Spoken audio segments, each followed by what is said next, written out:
Ici Éric Latour et bienvenue à l'Hôtel de Ville de Saint-Jean-sur-Richelieu.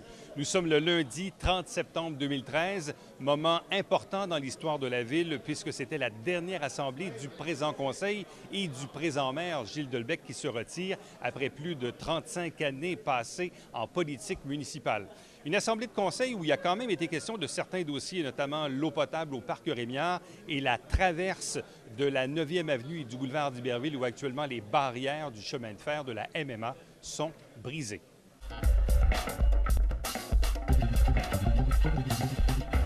Bonsoir, M. le maire, membre du conseil. Guy Grenier, 397 de Froment. Écoutez, je commencerai par saluer les commentaires de M. Crèvecoeur. Je pense qu'en effet, c'est une excellente idée. Je vous citerai un exemple qui est celui de la ville de New York, qui, malgré la taille et le nombre de ses responsabilités, c'est exactement ça qu'ils sont en train d'implanter, une transparence totale des données et une disponibilité de ces données-là en format standard sur Internet pour qu'elles soient utilisées par des tiers parties. Ce n'est pas le sujet que je voulais vous entretenir. En fait, je voulais savoir, je suis assez inquiet par rapport à la sécurité de la traverse de chemin de fer sur le boulevard d'Iberville. C'est déjà une intersection qui était compliquée avant que la barrière soit brisée. Maintenant que la barrière est brisée, on a mis des stops. Je ne suis pas convaincu que c'était une bonne solution parce que là, ça occasionne des sérieux problèmes de circulation et les gens étaient déjà stressés à cette intersection-là. C'est pire que jamais. Je crains des accrochages, peut-être pas avec un train, mais avec des voitures, fort probablement. Pouvez-vous me dire quand est-ce qu'on règle cette situation-là de la barrière du train? Mais je pense qu'on attend après encore, il y a encore des problèmes à cet endroit-là. Mais quand même, l'intersection est beaucoup moins dangereuse. Sinon, on entendrait beaucoup parler. Pas simplement par vous dans une assemblée, on entendrait parler à journée longue. Là. Je peux prendre Monsieur Gagnon, est-ce que vous avez... Oui, bien moi, monsieur le maire, d'abord, première des choses, j'ai demandé à la députée pour donner l'autorisation aux villes de pouvoir réparer quand c'est brisé comme ça pour les descentes de chemin de fer. On a mis des arrêts pour sécuriser. Puis en plus, ce qui amène le trafic, c'est pas seulement que le coin de fer, le chemin de fer, c'est que l'entrée de la 35 pour aller au nord, elle est fermée. Fait que tous les gens qui viennent de l'extérieur sont obligés de passer par le boulevard, la route 104, aller au coin du boulevard d'Iberville pour aller chercher l'autoroute 35 par Caral-Gosselin. Et puis là, bien, les feux de circulation, ça devra commencer sous peu, qu'il va y avoir là, à l'intersection de la route 104 et le boulevard d'Iberville. Mais à venir jusqu'à date, moi, ça fait peut-être un mois, 4-5 semaines que c'est comme ça. Puis j'ai pas vu de police qui m'ont déclaré d'accident encore aujourd'hui. S'il y a eu un accident, ça a arrêté aujourd'hui. Il n'y a peut-être pas eu d'accident. Non, regarde, je vais l'expliquer un petit peu. La sécurité, il n'y a aucun problème avec ça. Puis on ne peut pas aller travailler sur la barrière de la voie ferrée. On n'a pas d'autorisation. C'est le fédéral. Même le provincial ne peut même pas. Puis quand j'ai rencontré le ministre de la Sécurité puis routière et puis de la Sécurité civile, on y a demandé. Je l'ai rencontré il y a à peu près 2 semaines au Glace. Puis il dit c'est juridiction fédérale. Fait que j'ai demandé d'essayer de prendre des procédures pour donner l'autorisation aux villes de venir réparer ça au PC, là, parce qu'autrement, on n'a pas le droit d'aller là, de toute façon. Puis la sécurité, bien, c'est de mettre des stops. Puis on pourrait mettre des surveillances policières, mais pour moi, je passe là, 2-3 fois par jour. Puis c'est sûr qu'il y a du trafic, mais tant qu'ils ne rouvriront pas la 35 sur le côté nord, ça à 104, il va y avoir du trafic comme ça. Bon, Est-ce qu'on a des échéanciers, M. le DG, sur ce... Je peux me permettre, M. Delbecq, si je peux me permettre, M. Delbecq, oui, M. Bessette. c'est juste parce que c'est moi qui avais demandé les stops en partant, si on se souvient du dossier. Les stops avaient été posés pour une question de sécurité dû au fait que j'avais amené une vidéo, même si M. Gagnon tente de s'approprier un peu le dossier. Je comprends que les élections s'en viennent, c'est normal. Mais j'ai amené une vidéo à la ville qui montrait que le train n'arrêtait pas, puis il ne respectait pas le code de sécurité. Le code dit que le train doit faire un arrêt complet. Un chauffeur doit débarquer puis faire passer le train. J'ai amené une vidéo à la ville qu'on a montrée aussi à Transport Canada. comme quoi que le train n'arrêtait pas. Il ne faisait pas un arrêt complet, il continuait sans faire d'arrêt. Fait que le danger était imminent. On sait que MMA est une compagnie qui est très délinquante, qui n'existe plus à toute fin et ne respecte plus les normes. La réparation de la barrière avait été regardée. C'est complètement impossible de faire une réparation. On a rencontré Transport Canada. Il y avait M. Manon Martin qui était là, Stéphane Baudin. On a été les rencontrer directement aux intersections. Il m'a demandé de vidéo aussi pour pouvoir faire des marches, pour voir qu'est-ce qu'il pouvait faire pour se rendre. Puis la façon la plus sécuritaire qui était proposée par Transport Canada, c'était de mettre les stops pour que les gens vérifient avant même de traverser. On comprend, comme vous dites, que l'intersection est mal faite. On ne peut pas rien faire avec ça. Mais malheureusement, MMA est en faillite, puis MMA ne retourne pas les appels pour les réparations, puis c'est impossible, puis interdit que la Ville fasse les réparations de la barrière. Fait que tant aussi longtemps qu'MMA va exister, on va être pogné avec une barrière qui ne fonctionnera pas. Je comprends que la réponse n'est pas satisfaisante. Non, non, vraiment pas. Et c'est quoi votre solution, c'est quoi? Ah, écoutez, je ne suis pas la Ville, moi, là. Non, mais regardez bien. En tant que bon citoyen du secteur, en tant que bon citoyen, il faudrait peut-être avoir une solution. Bien, écoutez, première des choses, j'aimerais corriger ce que vous avez dit, M. le maire. Ça donne que je rencontre les citoyens en ce moment. Okay. On ne me parle que de ça. Ah, M. Gagnon, vous le parlez tout? Écoutez, c'est le sujet en ce moment. Je suis sûr, moi, que M. Bessette, il a des mails, le dossier. Je vais vous le laisser parce que je ne ferai pas ma campagne électorale sur 2 stops. Mais par contre, M. Bessette, je vous le laisse dans les mains, puis vous allez pouvoir... M. Grenier, M. Bessette, à vous deux, vous êtes capables de régler la situation, je ne suis pas inquiète. Enfin, je peux dormir tranquille en cours. Oui, il n'y a pas de problème, Gaétan. Quand l'intersection ne marchait pas, je crois que vous étiez peut-être pas à l'extérieur, là, mais quand l'intersection ne fonctionnait pas, je m'en suis occupé pour sécuriser. La même chose que dans le 4e rang.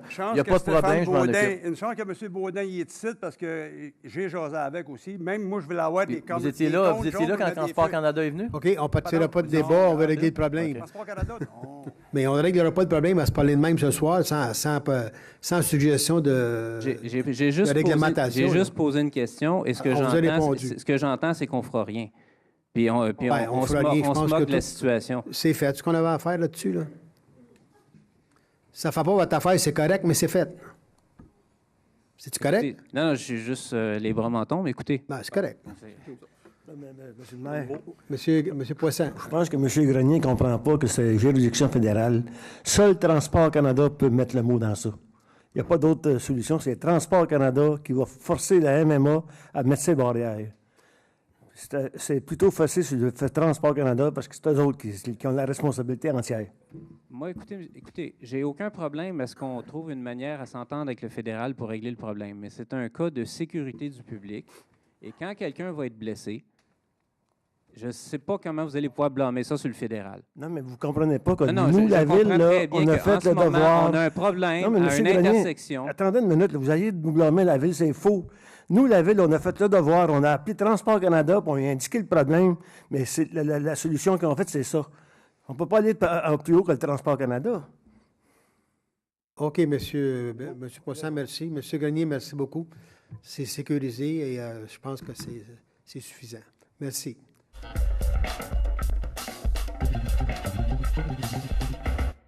Pour revenir à M. Grenier rapidement, oui, effectivement, je trouve ça frustrant. Écoute, vous savez, j'ai eu 2 dossiers avec MMA.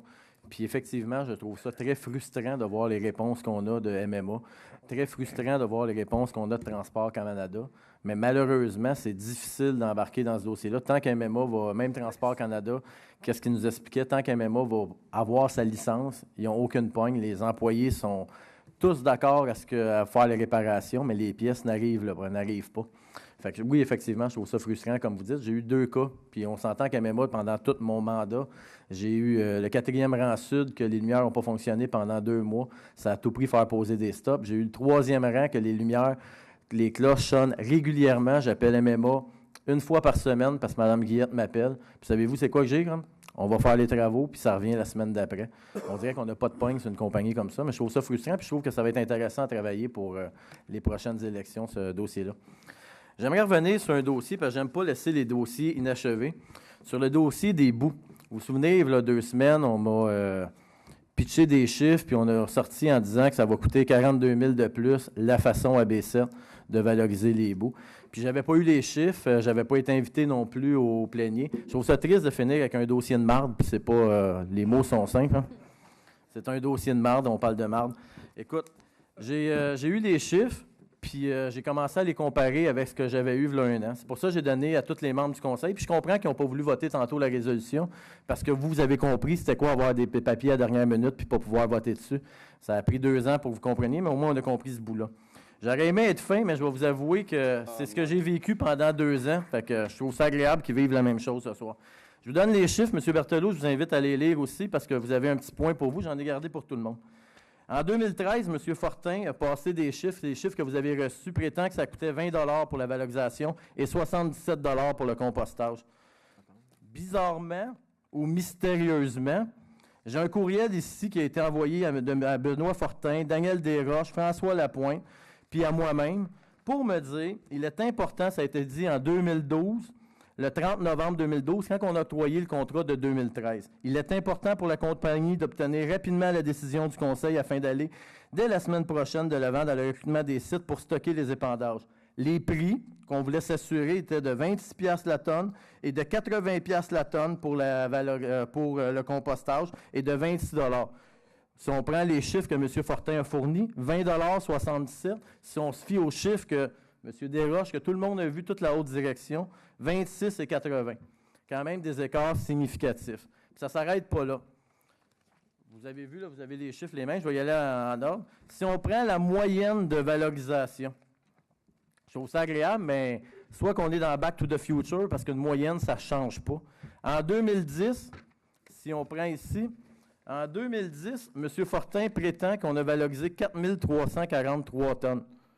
Bien, selon le guide du soumissionnaire ici, ça c'est ce que vous m'avez fourni, puis même ce qu'il y a eu, que M. Fortin a fait sa présentation à utiliser, les chiffres que j'ai débattus avec M. Baudin et assis avec M. Desroches, le 26, la valorisation était de 4 343 selon M. Fortin, puis selon le guide qu'on m'a fourni pour faire les calculs, 3 938, une écart de 405 tonnes. Mais 405 tonnes à 54 $, ça représente beaucoup de sous, là. En 2011, on prétend qu'on a valorisé 4 868. Encore, selon le guide puis l'historique que je vous ai fourni, 4 174. Une écart de 694 tonnes. En 2012, on prétend M. Fortin prétend qu'il y a eu 4 657 tonnes, selon les chiffres qu'il a fournis au Conseil, puis je pense qu'il y a eu une présentation, vous me reprendrez. Les vrais chiffres, 3 814 au 31 septembre. Encore une écart quand même de 843 tonnes. Laissons qu'ils en ont composté, parce que je vais être franc avec les chiffres, qu'ils en ont composté un petit peu. Il y a quand même un écart de au moins 600 tonnes. Vous comprendrez que quand on commence à jouer avec les chiffres comme ça, on peut faire dire ce qu'on veut à des chiffres, puis on peut même dire que ma façon de composter ne fonctionne pas, ma façon de faire ne fonctionne pas. Là, j'ai été plus loin un peu. Puis les annexes, là, je peux tout vous fournir les documents. Ça, c'est les documents qu'on m'a fournis pour travailler. On se souvient que dernièrement, M. Berthelot me faisait la morale que c'était interdit d'avoir les noms. Ici, j'ai un courriel d'André Senneville. De plus, les membres du comité de sélection, j'avais parlé de ça, puis on me faisait la morale là, que j'étais out, puis je ne comprenais pas.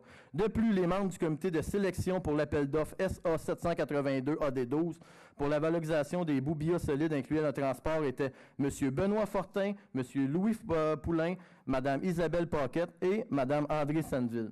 Quand on me dit que la dernière fois, j'ai demandé à voir les noms d'un autre devis, on me disait que c'était impossible, puis on m'a fait la morale que ça n'existait pas, que je ne les avais jamais eus. Vous avez le courriel, M. Berthelot, vous pouvez prendre le temps de le regarder. S'il y a eu une erreur, c'est peut-être qu'il y a eu une erreur, puis ça, j'en dément pas, mais on me les a déjà fournis, les noms. Je vais aller encore plus loin. Écoute, il ne faut pas s'arrêter à ça. Hein? C'est un dossier, vous comprendrez, qui a des coûts immenses.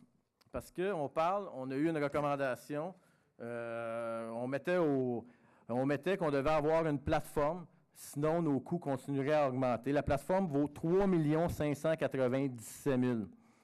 On devait faire aussi l'acquisition du lot des 54, 112 834. Pour M. Gagnon, là, c'était 8 000 tonnes de boîtes qu'on s'apprêtait à mettre dans le 54. Là.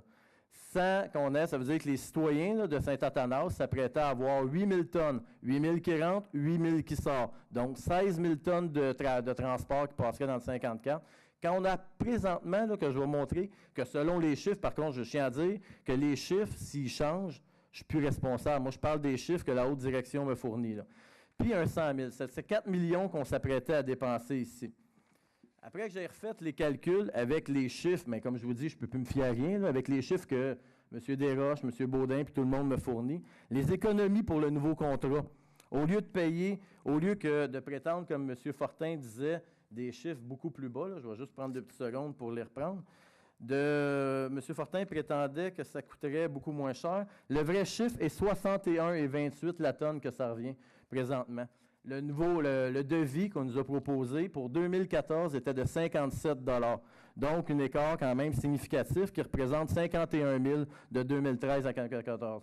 En 2015, puis je prends toujours la première phrase qui a été fournie, c'était 56 $ qu'on proposait au lieu de 61,28, un écart de 62 000 $.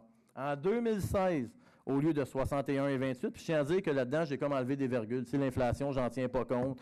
Puis la plateforme de 4 millions qu'on n'a pas besoin, j'en tiens pas compte non plus, parce que sinon, ça gonflerait encore plus les économies. Mais ça, maintenant, il faut s'arrêter, là. 55 au lieu de 61,28. Le total des économies, ça représente 187 680, sans compter l'inflation, sans compter un coût pour la plateforme que présentement, dans le nouveau devis, n'est pas utilisé. Donc, on n'a pas besoin de la plateforme, on ne l'a même pas mis à la disposition. Tu sais, quand on change un petit peu les règles, c'est important.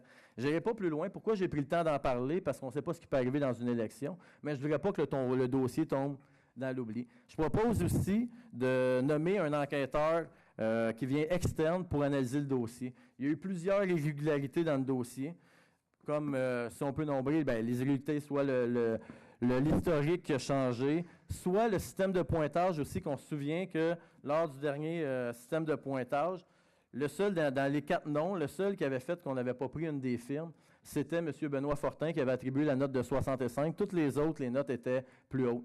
Je ne veux pas rien prétendre que tout est correct. Il y a quelqu'un quelque part qui n'a pas donné les bons chiffres, je veux savoir c'est qui. C'est peut-être pas M. Fortin, c'est peut-être pas c'est peut-être pas un des cadres, mais il y a quelqu'un qui n'a pas fourni les bons chiffres là-dedans, puis les chiffres ont changé, puis j'ai beaucoup de difficultés avec ça, à travailler avec des chiffres comme ça. Fait que face à ça, du fait que c'est quand même tous des gens qui sont quand même hauts là-dedans, je propose qu'on nomme quelqu'un d'extérieur pour faire la lumière sur ce dossier-là, parce qu'il ne faut pas oublier que ce n'est pas un dossier juste de 180 quelques mille, mais bien de 4 millions d'une plateforme qu'on proposait, que tout porte à croire avec les chiffres qu'on en a plus ou moins besoin. Fait que je propose qu'on mette quelqu'un d'externe pour nous donner l'ajuste pour qu'on puisse avoir confiance en quelqu'un, parce que j'ai plus confiance à personne malheureusement là-dessus. Sur ce, je tiens à dire que j'ai apprécié mon 4 ans de mandat malgré tout. Je ne laisse pas mes dossiers en vain.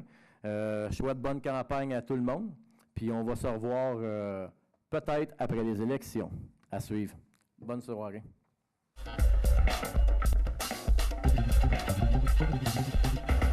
Quelques petits points rapides, M. le maire. Tout d'abord, le cas du 21 Bégonia, le point qui a été soulevé par M. Perrault tout à l'heure. Moi, ma compréhension du dossier, c'est une erreur fondamentale de plan et de vie de la firme d'ingénierie. Je trouve ça dommage qu'on est en train de s'enliser dans une bataille juridique pour quelque chose d'aussi simple. Alors, moi, ce que je suggère, c'est qu'on soit ferme dans notre position avec la firme d'ingénierie en question, même si ça entraîne ne plus leur accorder de contrat. Je pense qu'on doit tenir notre bout, puis que ça se règle sans avoir besoin d'aller en cours. Il me semble que c'est, je veux dire, c'est un problème fondamental dans les plans et devis. Évidemment, c'est la dernière séance du Conseil, alors j'ai mon petit mot à dire aussi. Simplement mentionner que je trouve malheureux que certains candidats, présentement, font de la désinformation pour arriver à leur fin. Par contre, j'ai confiance au jugement des citoyens pour s'assurer de la véracité de l'information qui est véhiculée. J'aimerais simplement apporter une clarification à cet égard. J'aimerais répondre, en fait, à M. Laplante qui se plaît à dire que je suis, et je cite, un disciple de M. Dolbec. Je pense que s'il y en a un autour de la table ici qui n'est pas un disciple de M. Dolbec, c'est bien moi. Je vous rappellerai, M. Laplante, que vous vous êtes présenté avec l'équipe Dolbec aux dernières élections, puis vous avez fait un bout de chemin avec eux autres, alors que moi, j'étais dans l'opposition. Ça fait que je vous demanderai de transmettre la bonne information et non de désinformer les gens. Monsieur le maire, c'est votre dernière, ayant dit ceci, Monsieur le maire, c'est votre dernière séance du Conseil. On se connaît depuis un bon bout de temps, puis on a eu nos différends, nos prises de bec, mais je tiens à souligner que ce que j'ai apprécié, c'est votre ouverture d'esprit pour le bien de nos citoyens. Quand j'amenais des projets, quand je faisais des suggestions, c'est vrai qu'on n'était pas tout le temps d'accord, mais vous aviez en tête le bien des citoyens. Puis même si j'ai jamais fait partie de votre équipe, j'apprécie le fait qu'on ait réussi à travailler ensemble dans le respect. C'est tout, M. le maire. Merci, M. Quentin. M. Paradis. Rapidement, sur quelques points. En fait, l'étude de provenance et destination qu'on discutait tantôt, je pense qu'elle doit être faite pour le Vieux-Pont, là. Je pense juste pour nous rassurer d'où viennent les gens. Même si on a étudié de tout bord, de tout côté sur 12 scénarios pour en arriver à un, il ne me semble pas qu'on ait analysé cet élément-là. Et je pense que ça fait partie, ça prend tout son sens. Si majoritairement c'est des gens de chez nous, ce que plusieurs semblent penser, je pense que là, c'est justifié de laisser le pont dans cet axe-là.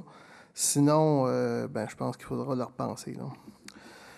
Autre chose, Mme Boulanger, je vous confirme ma présence le 17 octobre, 11h. Puis réservez-moi les œufs, j'aime ça tourner les œufs, moi. Je suis un spécialiste. Autre chose, M. Chouanière Crèvecoeur, 120 signataires, vous êtes prête pour aller à la mairie, ça prend 100 signataires pour... c'est ça, fait que c'est correct.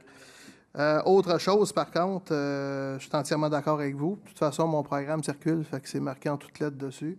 La majorité des documents, ça devrait être la minorité des documents qui ne se retrouvent pas sur le site Internet et non pas la minorité qui se retrouve puis la majorité qui ne sont pas là. Et la gratuité, ça va de soi. Parce qu'évidemment, si les documents sont sur le site Internet, c'est gratuit. Puis en dehors de ça, je pense qu'on devrait y aller avec une tarification favorisant justement, parce qu'on s'en sert un peu comme ticket modérateur, là. J'ai l'impression qu'on devrait faire confiance au jugement des gens, puis se garder une porte. Je pense qu'on s'en va vers ça. C'est sûr qu'on est en campagne électorale, on en profite tous un peu. Alors, moi, ce que j'ai mentionné, c'est que Saint-Jean devienne une ville ouverte au même type que Montréal, Québec et Gatineau, qui ont déjà emboîté le pas pour que ce soit une ville ouverte. Donc, il y a des critères à respecter et je l'ai mentionné, moi, d'ailleurs, sur le programme, que c'est une adhésion que j'entends faire. Évidemment, si les gens font confiance à l'équipe. Autre point, le stress de la traverse à niveau que M. Grenier a parlé. Là, effectivement, cette intersection-là me stresse depuis que je suis en âge de conduire. Et je pense qu'il n'y ait pas de barrière. Remarquez que je n'avais même pas remarqué qu'il y avait des barrières. Je n'avais même pas remarqué qu'il n'y en avait plus, à part qu'on en a parlé ici, là. Mais je pense que ce qui me stresse quand je passe là, c'est pas le train, c'est les autos qui sont de l'autre côté. Mais ça n'empêche pas qu'on est en 2013, puis des barrières, ça en prend un peu partout. Surtout une intersection qui est très passante. Et je pense qu'on doit être agressif là-dedans, si on est capable, auprès de MMA, là, parce que MMA, je pense qu'ils ont bien d'autres chats à fouetter que ces barrières-là à Iberville, là. Fait que si on est capable de faire quelque chose. J'espère, en terminant, il me reste 2 commentaires qui sont plutôt très courts. Un, j'espère que les citoyens voteront en masse. Je pense que les candidats se sont donné le mot pour être nombreux. Donc, vous avez du choix. Vous ne pouvez pas dire que vous n'avez pas de choix cette année. Ce que je souhaite, c'est que ce choix-là se répercute sur le nombre d'électeurs qui vont aller voter. Puis jugez selon votre tête puis votre cœur. Puis c'est le résultat, les gens le subiront pendant 4 ans. C'est tout simplement comme ça. Mais on ose espérer que les prochains conseils seront non seulement amèneront les citoyens à la ville, mais au contraire amèneront la ville chez les citoyens. Donc, c'est un vœu que je fais. Je sais qu'il y en a d'autres qui l'ont souligné, qui le feraient. Puis en terminant, je remercie M. Dolbec, parce qu'on soit pour ou contre M. Dolbec, c'est 34 ans quand même de loyaux services qui a été donné à la municipalité, d'abord de Saint-Luc, puis de Saint-Jean. C'est grâce à lui, j'en ai voulu longtemps, c'est grâce à lui que je suis élu municipal. C'est un peu grâce à lui aussi que j'ai cette passion-là qui s'est développée. Souvent, je l'ai vu comme plusieurs de mes anciens collègues et les nouveaux collègues. Des fois, on se demandait où il s'en allait quand il part, puis finalement, il arrive à ses fins. C'est un habile politicien, ça, on en concédera. Donc, je lui remercie infiniment de m'avoir entraîné là-dedans. La preuve qu'il a réussi, c'est que je me présente à la mairie. Mais autre chose, on lui souhaite une agréable retraite, puis il a dit qu'il mettrait les pieds à l'Hôtel de Ville, mais j'ai des doutes là-dessus, moi. Il doit chercher une présidence quelque part d'un organisme. Merci. Merci, M. Paradis. M. Legrand. Oui, M. le maire. Bien, premièrement, je pense que ce n'est pas une soirée comme les autres. C'est la dernière du conseil municipal de cette cuvée-là. Ça signifie aussi le départ de mes collègues Poisson et Lanier, qui font leur dernier conseil municipal officiellement. Ils ont fait le choix de se retirer. Donc, merci pour votre contribution des dernières années, que ce soit Philippe dans le dossier du centre-ville qui a poussé de façon importante pour en arriver à ce qui va se passer dans les prochaines années. Germain a toujours été un conseiller de quartier qui a fait son travail de façon acharnée. Donc, bravo les gars pour votre contribution. Monsieur le maire, bien évidemment, un petit peu comme Alain Paradis, moi aussi en 2002, lorsque j'ai été élu pour la première fois, c'est dans votre équipe, tout comme Alain Laplante et Alain Paradis. On a commencé ensemble. Puis, on l'apprend, on peut aimer ou pas aimer le style, chose certaine. On ne peut pas dire que vous n'avez pas été un passionné de la politique. Puis, 35 ans de vie politique, on ne verra plus ça. C'est terminé, ces époques-là où les gens passaient leur carrière à faire de la politique, être assez habile pour rester pendant 35 ans. On le sait aujourd'hui, c'est totalement différent. Je pense que les politiciens vont faire 4 ans, 8 ans. Puis, merci à vous de m'avoir donné cet intérêt-là, de m'avoir aussi laissé de la place dans l'organisation municipale depuis 2002. J'ai eu beaucoup de place et je l'apprécie. Aujourd'hui, je fais le saut à la mairie, puis je vous le dois aussi parce que c'était une école, qu'on soit d'accord ou pas d'accord sur la vision de la ville, qu'on soit d'accord ou pas d'accord sur le développement du territoire. Il n'en demeure pas moins que c'est une très bonne école pour moi. Je tiens aussi à remercier les gens du District 5 que je représente depuis 2002. Ces gens-là m'ont donné de fortes majorités dans les 3 dernières élections. Puis, j'étais très fier de les représenter, puis j'espère pouvoir continuer dans un autre rôle. Puis, merci aux collègues. Je pense que aussi l'Assemblée de ce soir, c'était une Assemblée quand même qui s'est passée de façon très correcte dans un contexte qui est politique. Je pense que toutes les équipes sur le terrain actuellement veulent amener la ville à un autre niveau. Tout le monde travaille très fort, va rencontrer les citoyens, puis que le meilleur gagne. Puis jusqu'à maintenant, on ne peut pas dire que les gens ne font pas leur travail parce que quand, de ce temps-là, on fait du porte-à-porte, on est souvent 3e, 4e, 5e à passer. Donc, effectivement, les gens auront l'embarras du choix.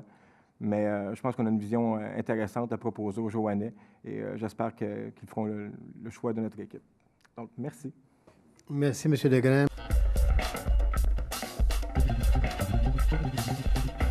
Vous venez d'assister à quelques témoignages de conseillers qui, dans certains cas, vont se présenter à la mairie ou tout simplement se retirer. La semaine prochaine, on vous présente la suite de ces témoignages et bien sûr le mot de la fin au maire Gilles Dolbec à ne pas manquer la semaine prochaine. Ici, Éric Latour, à l'Hôtel de Ville de Saint-Jean-sur-Richelieu. Bonne journée, bonne soirée.